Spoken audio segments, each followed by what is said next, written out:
আমি আজকে একটা অন্যরকম একটা রেসিপি দেখাবো। সেটা হচ্ছে বন্ধুরা গরুর জিহ্বা বোনা রেসিপি। আমি একটু অন্যরকমভাবে আজকে করব। অনেকে হয়তো অনেকভাবেই করেন, আমিও অনেকভাবে করি, কিন্তু আজকে আমি একটু অন্যভাবে করে দেখাবো। আসসালামু আলাইকুম বন্ধুরা, আপনারা কেমন আছেন? আশা করছি ভালো আছেন। আমি RNS ব্লগ থেকে রোশনি আহমেদ বলছি। সবসময় আমাকে আপনার লাইক এবং কমেন্টস করে পাশে থাকবেন। চলুন বন্ধুরা, তাহলে আজকে রেসিপিটা সম্বন্ধে কথা বলা যাক। সেটা হচ্ছে আমি এই জিহ্বাটা দেখুন 2 ইঞ্চি চওড়া করে করে কেটে নিয়েছি। 2 ইঞ্চি চওড়া করে করে কেটে নিয়েছি। আপনারা এইভাবে কেটে নেবেন। দেখুন বন্ধুরা, এইভাবে আমি 2-2.5 ইঞ্চি করে কেটে নিয়েছি। আমি পুরো একটা গরুর জিহ্বা নিয়ে নিয়েছি। প্রথমে আমরা জিহ্বাটাকে একটু কেচে নিব, যাতে এটাতে এইভাবে আপনারা কাঁটা চামচ দিয়ে কেচে নেবেন, যাতে মশলাটা ঢুকে। এভাবে করে নিলে আমি এইভাবে করে নিয়েছি। আপনাদের সুবিধার্থে আমি দেখিয়ে দিলাম। অলরেডি আমি এগুলো সবগুলো কেচে নিয়েছি। যাই হোক, আমি এটা একটু মশলা যাতে ঢুকে এটার জন্য এটাতে আমি এখন কিছু দিব, মশলা অ্যাড করব। সেটা হচ্ছে আমি প্রথমে 2 চা চামচের মতন সয়া সস দিব। এটাতে জিহ্বাটাকে একটু সফট করবে। এই 2-3 চামচের মতন দিলাম। যাই হোক, আর সয়া সসে যেহেতু লবণ আছে, আমি হালকা একটু লবণ অ্যাড করব। সয়া সসে কিন্তু এমনি নিজস্ব লবণ থাকে। এবং এটাতে আমি 1 চা চামচ আদা দিব এবং 2 চা চামচ গোলমরিচের গুঁড়া দিব।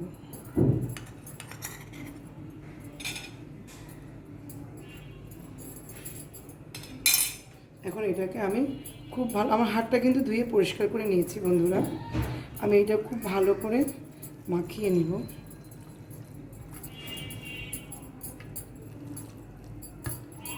আপনারা এইভাবে যদি কেটে নেন, এটা একটু চওড়া চওড়া হবে এবং বড় হবে। এটা খেতেও খুব সুস্বাদু হবে। এটাকে আমি মাখিয়ে কিছুক্ষণের জন্য, এই 1 ঘন্টার জন্য রেস্টে রেখে দিব। তাহলে যেহেতু এটার মধ্যে সয়া সস আছে এবং গোলমরিচ আছে, লবণ আছে, আদা আছে, এটাতে কিন্তু আমরা রসুন দিইনি। রসুনটা এখন দিব না, আমি যখন রান্না করবো এটা তখন আমি আবার রসুন দিব, সব মশলা দিব। এটা এখন আমি জিহ্বাটাকে আমি 1 ঘন্টার জন্য এখন ম্যারিনেট করে রেস্টে রেখে দিব। বন্ধুরা, চলে আসলাম 1 ঘন্টা পরে। আমার তেলটা গরম হয়ে গেছে এবং আমার জিহ্বাটাও ম্যারিনেশন করা হয়ে গেছে। দেখুন জিহ্বাটা একদম সফট হয়ে গেছে। এখন আমি এটাকে একে একে তেলের মধ্যে দিয়ে ডিপ ফ্রাই করব। এটা কিন্তু খুব আস্তে আস্তে ডিপ ফ্রাই করতে হবে। বিসমিল্লাহ। যেহেতু একটু পানি আছে, চিটবে, খুব সাবধানে দেবেন।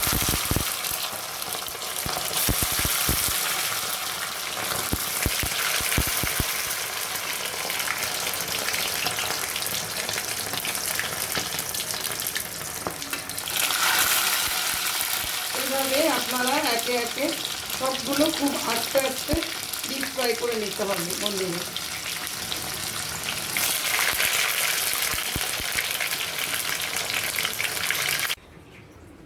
বন্ধুরা, আমরা সবগুলো একে একে এইভাবে ডিপ ফ্রাই করে নিয়েছি। দেখুন কি সুন্দর করে আমি ভেজে নিয়েছি।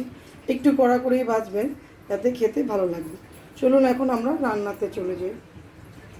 এটাকে আমি এখন কারি করব। আমি প্রথমে তেলটা দিয়ে নিয়েছি। এখন এখানে আমি 3-4টা এলাচি, দারচিনি, তেজপাতা দিই।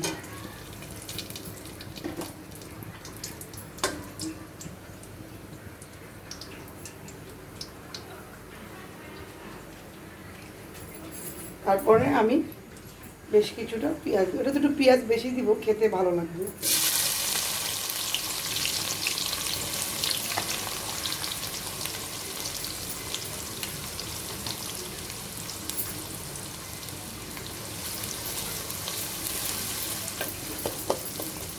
এটাতে একটু পেঁয়াজ বেশি দিলে গ্রেভি হবে এবং খেতে খুবই সুস্বাদু হবে। পেঁয়াজটা আমি একটু নরম হওয়া পর্যন্ত ভেজে নিই।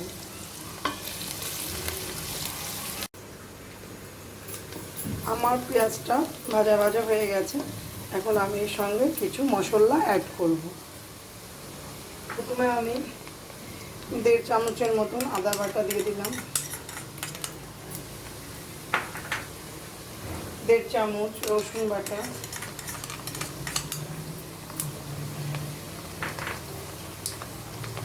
1/2 চা চামচের মতন লবণ। এখন একটু পানি দেব।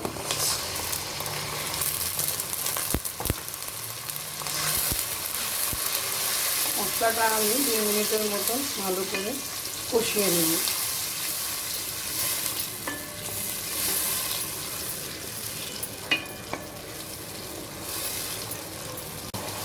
আমার মশলাটা ভাজা হয়ে গেছে, আদা রসুনটা কাঁচা গন্ধটা চলে যাওয়া পর্যন্ত ভেজে নিতে হবে।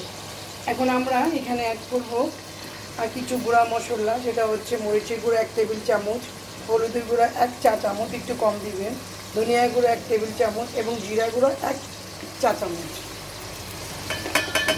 সবগুলো মশলা আমরা দিয়ে দিব। বন্ধুরা, জিব্বা বোনাতে, গরুর জিব্বা বোনাতে একটু ঝাল বেশি দিতে হয়, ঝালটা না দিলে ভালো লাগবে না। একটু ঝাল দেওয়ার চেষ্টা করবেন, তাহলে ভালো লাগবে।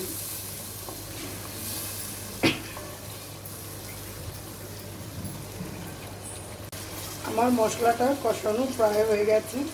এখন আমরা এটার মধ্যে একটু টক দই অ্যাড করব। টক দইটা দিলে একটু খেতে সুস্বাদু হবে এবং খুবই ভালো লাগবে। আপনারা টক দইটা দেওয়ার চেষ্টা করবেন বন্ধুরা। টক দইটা দিয়ে একটু কষিয়ে এখন আমি যে জিব্বাটা ভেজে রেখেছিলাম, সেই জিব্বাটা আমি দিয়ে দিব। এটা দিয়ে খুব ভালো করে কষাতে হবে।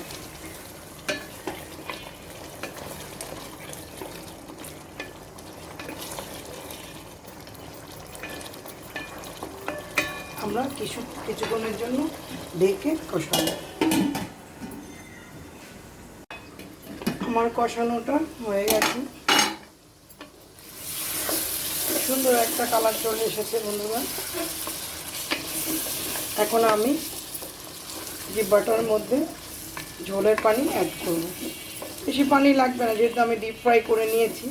অত পানি দিয়ে ঝোল দিয়ে দিব, আর একটু লাগবে।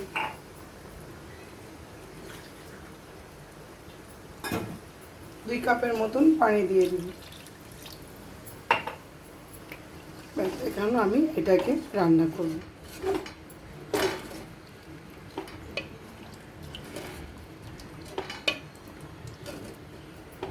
আমি রেখে দিব। বন্ধুরা, দেখি আমাদের রান্নাটা কি অবস্থা। একদম রেডি। কালারটাও কত সুন্দর এসেছে, দেখেছেন? এখন আমরা কিছু টমেটো অ্যাড করব। একটু বড় বড় করে টমেটোটা দিয়ে দিবেন এবং 4-5টা কাঁচামরিচ দিব, মুখটা ভেঙে দিবেন ফ্লেভারের জন্য। আমি এভাবে মুখটা একটু ভেঙে দিচ্ছি, যে ঝাল হবে না, একটু ফ্লেভার, সব করে ভেঙে দিয়েছি।